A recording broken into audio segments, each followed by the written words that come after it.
First contact under fire. The crystalline spires of Haven Prime trembled as another explosion rocked the orbital defense platform. High Counselor Vala Zin watched through iridescent eyes as emergency teams rushed to contain the damage, their normally pristine white uniforms stained with the purple hydraulic fluid that powered their life support systems. The Harmonious Collective had known peace for over 2,000 years, but that peace was shattering before their eyes. Status report. Vala Zin commanded, her normally melodious voice tight with strain. The honeycomb pattern markings on her translucent skin flickered with anxiety, a biological response her species had evolved to communicate danger to their hive mates. First Director Kel Mar's fingers danced across the holographic interface. The unknown vessels have disabled 3 more defense platforms. Their weapons, they're like nothing we've ever encountered. They're not just destroying our shields, they're warping the very fabric of space-time around the impact points. The Harmonious Collective had prided itself on being the most technologically advanced civilization in their arm of the galaxy. Their mastery of quantum mechanics and zero-point energy had allowed them to build a society of unparalleled prosperity and scientific achievement. But none of that seemed to matter against these attackers who had appeared from the void between spiral arms 3 days ago. The evacuation of the outer colonies, Vala Zin asked, though she dreaded the answer. Proceeding, but slowly. Our ships weren't designed for mass transport. At current rates, we can only save 30% of the colonial population before the enemy reaches Haven Prime. Vala Zin's markings pulsed with grief. Billions would die. The Collective had evolved beyond the need for traditional military forces centuries ago. Their defensive capabilities had always focused on deflection and deterrence, not destruction. They were facing an enemy that seemed to operate on principles that defied their understanding of physics itself. High Counselor, a junior analyst, called out, her voice trembling. Long-range sensors are detecting more anomalies forming. Similar signatures to the enemy fleet's arrival. They're opening more breach points. Vala Zin closed her eyes. The end of their civilization seemed inevitable. Unless. Send the signal, she commanded. The command center fell silent. Everyone knew what she meant. 3 days ago, when the attack began, they had detected a faint response to their automated distress beacons. It had come from a system that the Collective had long ago classified as forbidden. A death world with environmental conditions so extreme that the Collective scientists had assumed no intelligent life could evolve there. The response had been crude by their standards, transmitted on antiquated radio waves. But its message had been clear. Hold on. We're coming. But High Counselor, Kel Mar protested, the inhabitants of that system, if they even exist, they'd be savages. Their gravity alone is 3 times our standard. Their atmosphere is corrosive. Their world is torn by constant geological upheaval. How could they possibly help us? Vala Zin's markings shifted to the deep blue of absolute certainty, because, First Director, anyone who could evolve to survive in such conditions might be exactly what we need right now. Send the signal. Send them everything. Our coordinates, our sensor data, everything we know about the enemy. And pray they're as capable as they claim to be. The message was sent, burning across the light years on every frequency the Collective could generate. Hours passed as they continued their desperate defense.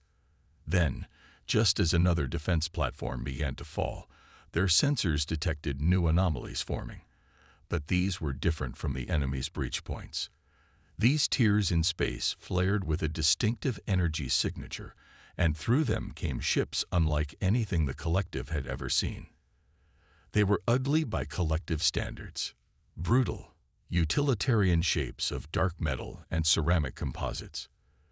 They bore the scars of what could only be previous battles, their hulls patched and reinforced, and they were accelerating at speeds that should have turned their crews to paste, pulling maneuvers that defied the Collective's understanding of biological limitations. A new voice cut through their communications channels, harsh, loud, but somehow reassuring in its confidence. This is Admiral Chen of the United Earth Defense Force. We received your distress call. We're here to help, and we're bringing the whole damn fleet. The first engagement between humanity and the unknown attackers was about to begin, and the harmonious collective was about to learn why some worlds that seemed too harsh to support life might instead forge something unprecedented, something that evolution had shaped into the perfect survivors, and perhaps the perfect defenders. Admiral Chen's arrival had brought hope, but High Counselor Valazin wasn't prepared for what emerged from the Earthship's shuttles. The humans moved with a fluid grace that seemed impossible given their dense musculature and compact frames. Their environmental suits, which they claimed were lightweight, appeared to the collective's sensors as advanced armor capable of withstanding crushing pressures.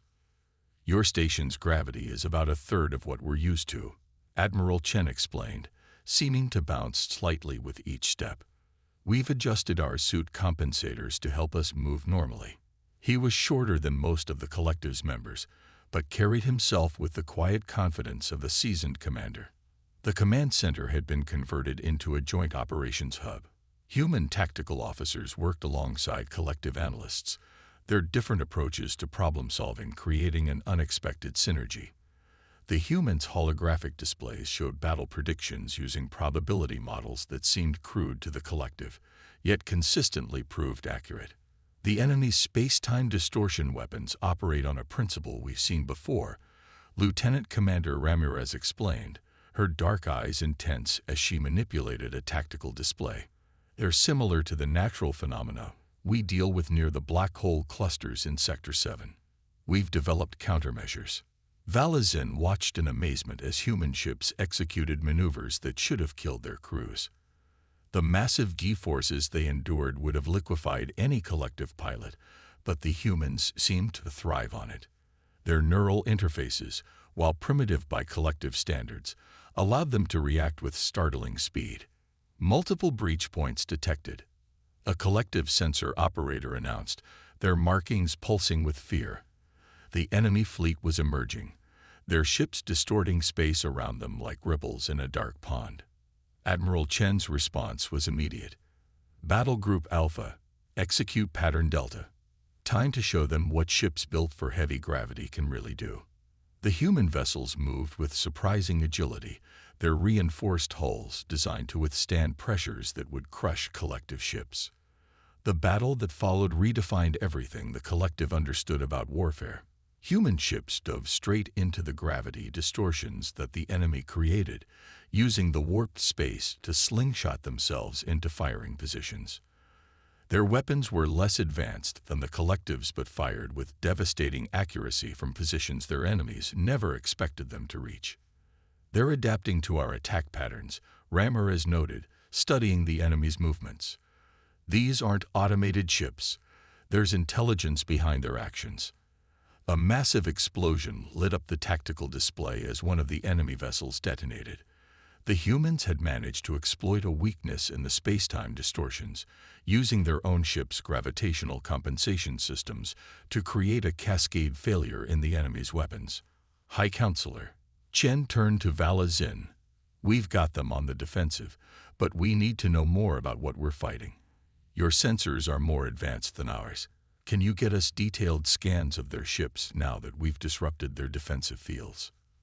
The collected scientists worked frantically, their sophisticated quantum sensors probing the enemy vessels. What they found sent ripples of shock through their neural networks. This is impossible, First Director Kelmar whispered, his markings shifting to the deep purple of profound disturbance. The ships, they're not just bending space. They're partially phased into another dimension. Dimensional warfare. Chen's expression hardened. We've theorized about it, but never encountered it directly. No wonder your conventional defenses weren't effective. A human tactical officer stepped forward, her movements careful in the low gravity. Admiral, this matches the anomalies we detected in the Helios cluster. Remember the gravitational echoes that made no sense? They weren't sensor ghosts. They were bleed-through from these ships testing their weapons. So they've been planning this. Chen's voice was grim. using your space as a testing ground before launching their main assault. But why target the collective specifically? Valazin's markings shifted to a pattern of deep thought. Our quantum technology, our zero-point energy systems, could they be after our research? We've made breakthroughs in dimensional physics that we hadn't even fully understood ourselves. Makes sense, Ramirez interjected. Your civilizations are like opposites. You've mastered the elegant manipulation of space-time, while they brute force their way through dimensional barriers. They might see your research as the key to perfecting their technology. A new alert blared through the command center. The enemy fleet was regrouping, forming a new pattern that neither human nor collective tactical systems could fully predict. Whatever was coming next would test the limits of both civilizations' capabilities. Admiral Chen turned to his crew, his voice carrying the weight of command. All ships, prepare for extreme maneuvers. Collective friends, we're going to need everything you know about quantum physics. It's time to show these dimensional raiders why you don't underestimate either of our species. The battle for Haven Prime was far from over, but for the first time, the harmonious collective understood why evolution on a death world might create exactly the allies they needed, beings whose very existence defied the conventional laws of their universe, just like the enemies they now faced together. Deep within Haven Prime's quantum research facility, Lieutenant Commander Ramirez stood before a holographic display of interdimensional energy patterns, her eyes narrowed in concentration. The facility's crystalline walls pulsed with soft light, reflecting the complex data streams that filled the air. Something about the enemy's attack pattern had been bothering her since the first engagement, and now she knew why. They're not just using your research, she announced to the gathered team of human and collective scientists. They're completing it. Look at these dimensional signatures. She gestured at a particular sequence that spiraled through the display. These aren't random attacks. They're probing specific points in space-time, testing theories that only someone with intimate knowledge of your work would understand. High Counselor Valazin's markings shifted to a pattern that humans had learned to recognize as deep concern. But that's impossible. Our quantum research was conducted under the highest security protocols. Unless someone gave them access, Admiral Chen finished, his voice grim. He had joined them after coordinating another defensive action against the raiders' latest assault. We've seen this before. Advanced civilizations thinking they're immune to infiltration, only to discover their greatest threats come from within. A sudden alarm blared through the facility. First Director Kelmar's voice came through the communication system, tight with urgency. High Counselor, we're detecting energy fluctuations in the main quantum core. The patterns, they match the raiders' dimensional technology. Sabotage, Chen muttered, already moving. Ramirez, get your team to the core. I'll coordinate with our ships to prepare for whatever's coming. The human security team moved with practiced efficiency through Haven Prime's corridors, their heavy world muscles allowing them to accelerate quickly even in the unfamiliar gravity. Collective scientists followed, their more fragile bodies struggling to keep pace. The quantum core lay at the heart of the station, a massive chamber where the collective had conducted their most advanced experiments in dimensional physics. They found the core's security already compromised. The normal crystalline barriers had been deactivated, and in the center of the chamber, a figure stood before the swirling quantum interface. It wasn't a raider as they had expected, but a member of the collective. Senior researcher Miraven, her markings pulsing with patterns that none of her kind had seen before. Stay back, she warned, her voice distorted by the energies swirling around her. You don't understand what's at stake. The raiders, they showed me things. Realities beyond our comprehension. Power that could elevate us beyond mere physical existence. Ramirez assessed the situation with the quick precision of someone used to making life-or-death decisions in extreme conditions. The quantum core was becoming unstable, its energies resonating with patterns similar to the raiders' weapons. If it continued, it could tear open a permanent breach in space-time. Miraven, Valazin stepped forward, her voice gentle despite the betrayal. Whatever they promised you, they're using you. Look at what they've done to our colonies, our people. Progress requires sacrifice, Miraven replied, her markings now pulsing with alien patterns that seemed to hurt the eyes. The Raiders aren't our enemies. They're our evolution. They've learned to exist across multiple dimensions simultaneously. They can show us how to transcend our limitations. Ma'am, Ramirez interrupted, her hand steady on her weapon. I've seen civilizations go down this path before, thinking they can transcend their physical form, achieve some kind of digital or dimensional ascension. It never ends well. The Raiders aren't offering evolution. They're offering extinction. The quantum core's energies were building to dangerous levels. Screens showed dimensional stress fractures forming throughout the station. Ramirez caught movement in her peripheral vision. Human Marines taking up positions, their heavy world reflexes ready for action. But this wasn't a situation they could shoot their way out of. The core's reaching critical threshold, a collective scientist announced, panic evident in their voice.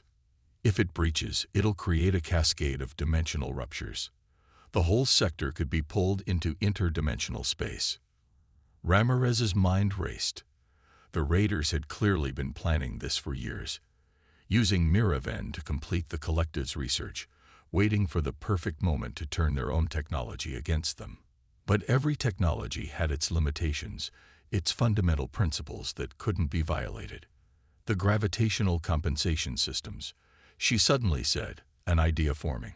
The ones we use to handle heavy world conditions, if we modify them to generate a localized gravity well, we could contain the dimensional energies. The collective scientist finished, catching on quickly. But the power requirements would be enormous. No single system could handle it. Admiral Chen's voice came through their comms. You'll have it. All ships, emergency power to gravitational systems. Redirect through the station's quantum network. Let's show these Raiders what happens when humanity's brute force meets collective precision. As chaos erupted in the chamber, humans and the collective worked together with desperate speed, their different approaches to physics creating a solution neither could have devised alone. But even as they raced to prevent catastrophe, one question remained.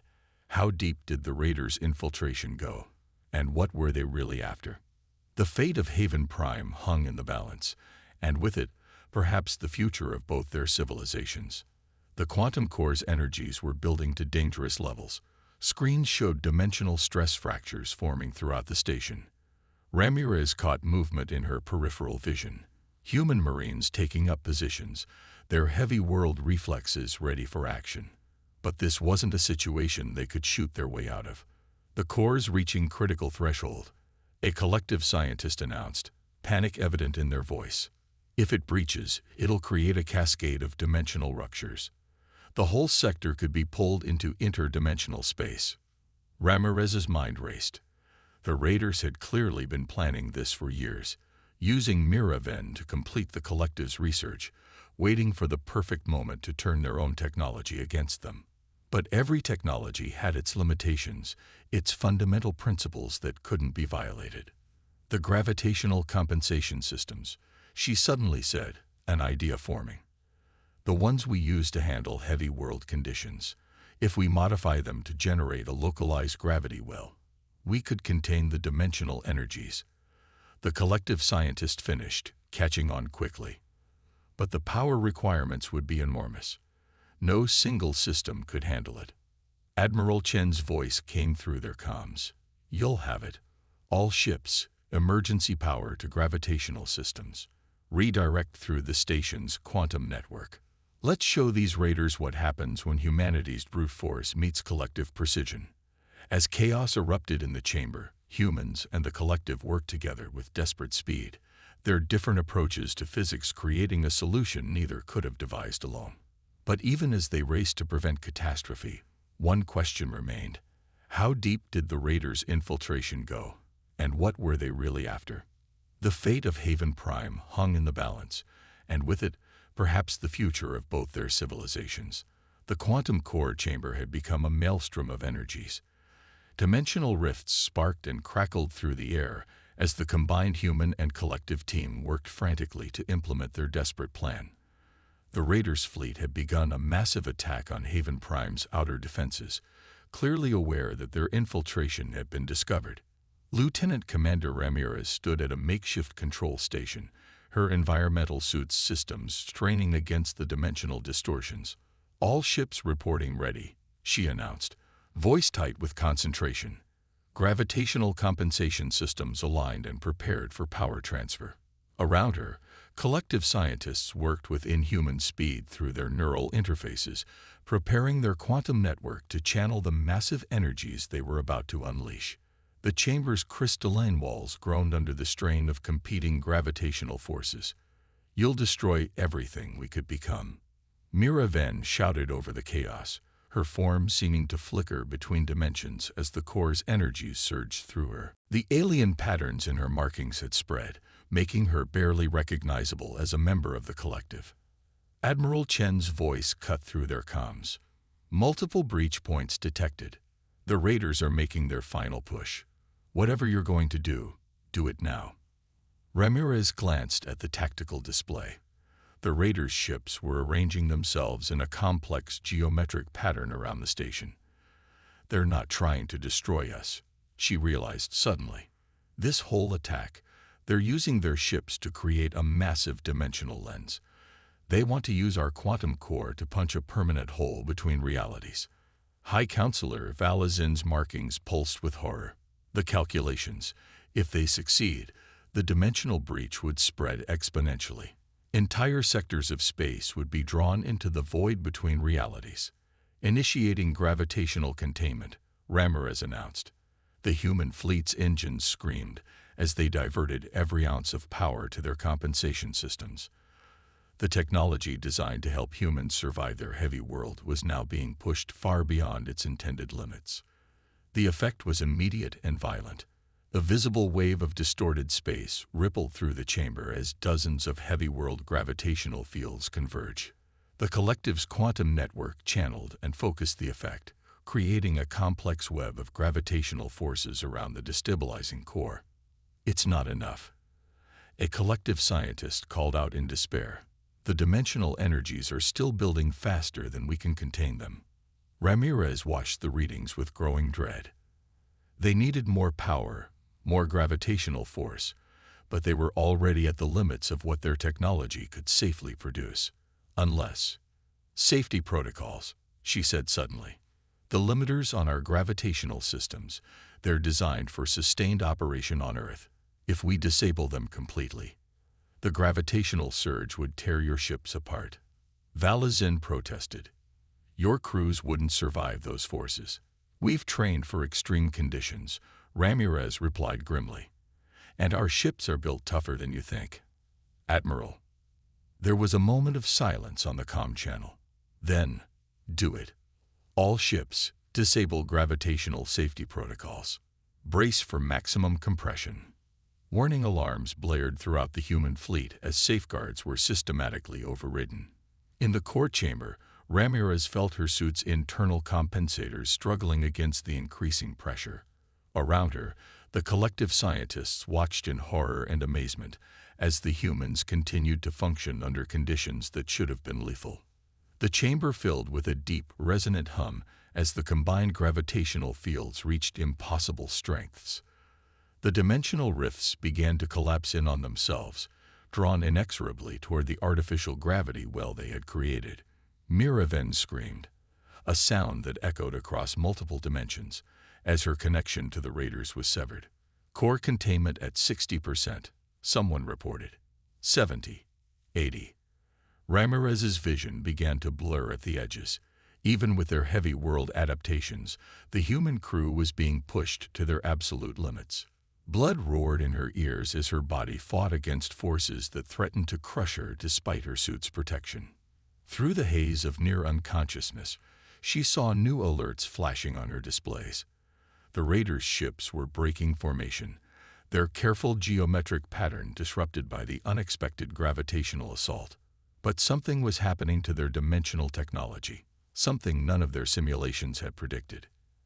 Energy cascade detected. A collective scientist managed to report. The gravitational field. It's causing their dimensional drives to fold back on themselves. The raiders had not expected this level of resistance. Their technology, designed to slip between dimensions, was instead being compressed by the combined might of human gravitational engineering and collective quantum science. As their dimensional fields collapsed, their ships began to twist in ways that defied normal space, caught between realities. In the quantum core chamber, Ramirez fought to remain conscious, knowing that their victory, if they achieved it, would come at a terrible cost. The human fleet was being pushed beyond its breaking point, and the collective's quantum network was approaching critical overload. But sometimes, she thought as the world grew darker around her, survival meant being willing to go beyond what anyone thought possible. That was humanity's greatest strength, not just their physical adaptations to their heavy world, but their willingness to push past every limit when survival demanded it. The fate of Haven Prime, and perhaps the entire sector, now hung on whether that strength would be enough. The medical bay of Haven Prime hummed with activity 3 days after what was already being called the dimensional crisis.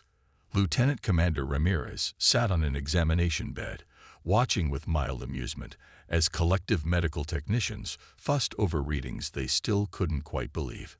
Your cellular structure should have completely collapsed under those gravitational pressures, one of them muttered, their markings showing patterns of scientific fascination. Even with your environmental suits, the forces you endured. Heavy world adaptations, Ramirez explained, flexing her hand experimentally.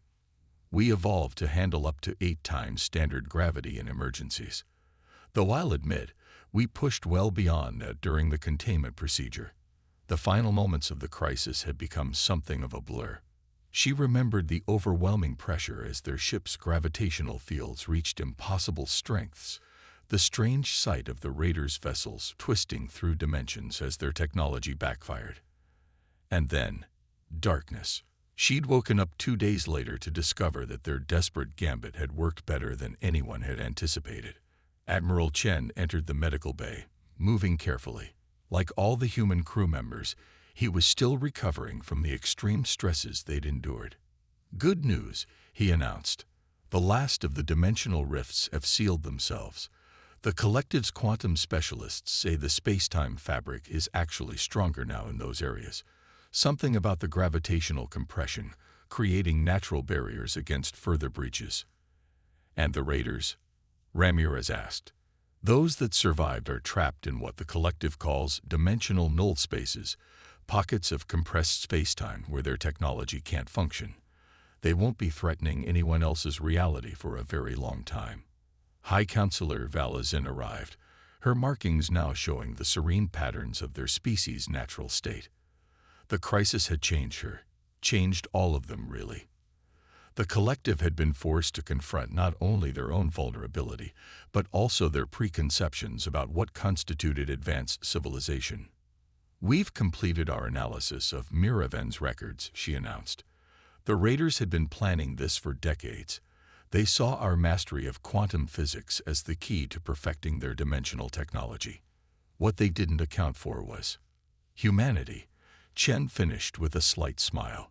Sometimes the most elegant solution isn't the most advanced one. Sometimes you just need enough raw force applied in exactly the right way. More than that, Valazin's markings shifted to a new pattern, one that the humans had never seen before. Your willingness to risk everything, to push beyond what should have been possible. Our scientists are still debating whether it was the gravitational fields alone that contained the breach, or if your species' sheer determination somehow influenced the quantum outcomes. Ramirez laughed at that, then winced slightly. Her ribs were still sore. I don't think human stubbornness can affect quantum physics, High Counselor. Perhaps not directly, Valazin conceded. But your presence has changed more than just our understanding of physical capabilities. The collective has always prided itself on achieving perfection through precision and control. You've shown us that there's strength in adaptation, in being willing to operate at the edge of chaos. Speaking of adaptation, Chen interjected, the Collective Council has approved our proposal. They're establishing the Joint Research Initiative. combining their quantum expertise with our experience in extreme environmental engineering. They want to develop new technologies that incorporate both approaches. And more importantly, Valazin added, they've officially reclassified Earth. No longer a death world, but rather a crucible world, a place where extreme conditions forge unique capabilities that the galaxy may need. Through the medical bay's crystalline walls, Ramirez could see human and collective crews working together in the station's corridors. The initial fear and hesitation had given way to genuine curiosity and respect on both sides. Engineers from both species were already discussing modifications to Haven Prime's quantum core, incorporating principles from human gravitational technology to create new defensive systems. The Raiders thought they could exploit the differences between our civilizations, Ramirez observed. Instead, those differences turned out to be exactly what we needed to stop them. Indeed, Valazin's markings shifted to show what humans now recognize as their equivalent of a smile. Perhaps that is the greatest lesson from all of this. The galaxy is vast and full of dangers we cannot predict. But diversity, in biology, in technology, in approaches to problem solving, that may be our strongest defense. A junior officer interrupted with a retort. The first joint human collective survey mission was preparing to launch. They would be studying the dimensional null spaces created during the crisis, combining human durability with collective sensing technology to safely explore these new phenomena. As Ramirez watched the preparations through the medical bay window, she reflected on how quickly things had changed. Just days ago, the collective had seen humans as primitive beings from a world too hostile for proper civilization. Now they were equal partners in exploring the frontiers of space-time itself. You know, she said to no one in particular, back on Earth, we have an old saying, necessity is the mother of invention. Maybe out here in the galaxy, adversity is the mother of unity. The legacy of the dimensional crisis would echo through the galaxy for generations to come, but its most immediate impact could be seen in the changed way humans and the collective looked at each other, no longer as Deathworlders and ethereal beings, but as civilizations whose very differences made them stronger together.